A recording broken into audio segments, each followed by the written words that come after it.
Si Kim Chiu nga ba ang nagbibigay kulay sa buhay ng isang nonchalant na Paolo Avellino?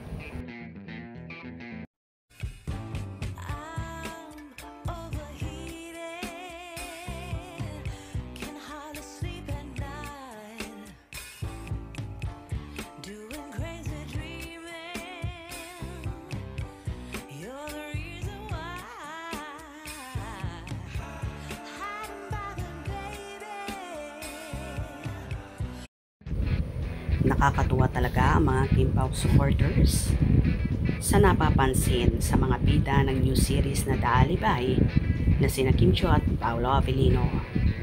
Ayon nga sa ilan, si Kimi daw ang nagbibigay kulay sa aktor na si Paolo Avellino, na malaki raw ang ipinagbago ng binata na ang dating nonchalant ngayon daw ay super daldal na at nakikipagsabayan na daw sa dalaga.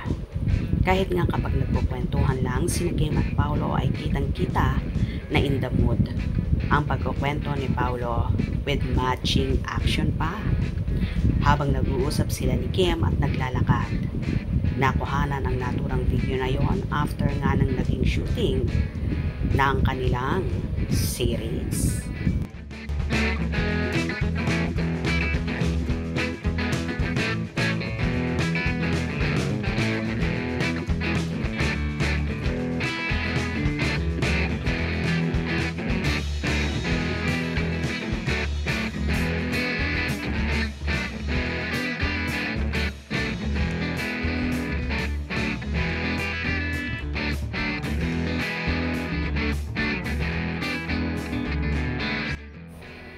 Kita kasi sa video kung gaano kaganado magkwento si Paolo sa dalaga. At tanong nga ng marami, ano kaya ang pinag-uusapan ng napapabalitang magkasintahan na?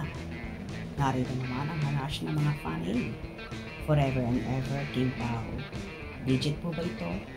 Nakaka-excite naman magbigay ng caption. Napapaisip tuloy ako kung yon. But it's okay kung true yan. Happy for Kim. Paano nyo nasabi ma'am na si Kim ang nagbibigay kulay sa buhay ni Paolo? Tanong ko lang po ma'am ha. Di naman po, masamang magtanong di ba? Sana nga po ma'am, tsaka sana hindi na nila ito patagalin. Road to forever? Salamat naman po. So true. Halata naman. Same silang dalawa. Bakit po? Ano bang ginawa ng ate mo sa kuya mo? Basta ko, I love Kim Pao. Hala. Sana hanggang sa huli na ang Kim Pao. Solid Kim Pao, pero paano mo nalaman? Pwede ba post ng pic? Kim Pao lovers of the country. Guwapo at guwapa. Perfect couple. Super beautiful and handsome. Perfect couple and very very kilig. Love team. Sana mag-asawa na kayo Pao and Kim para masaya na kanilang lahat. Palagi kayong makita kayong dalawa. Totoo naman ang lahat ng sinabi ng mga fanay na marami nang nabago kay Pao. Ang pagiging nonchalant, naging madaldal, yung dating tahimik at bibihira ang makiminggel sa kapwa mga artista. Pero ngayon dahil kay Kimi, marami na rin siyang nakakausap at marunong na rin siya makisocialite.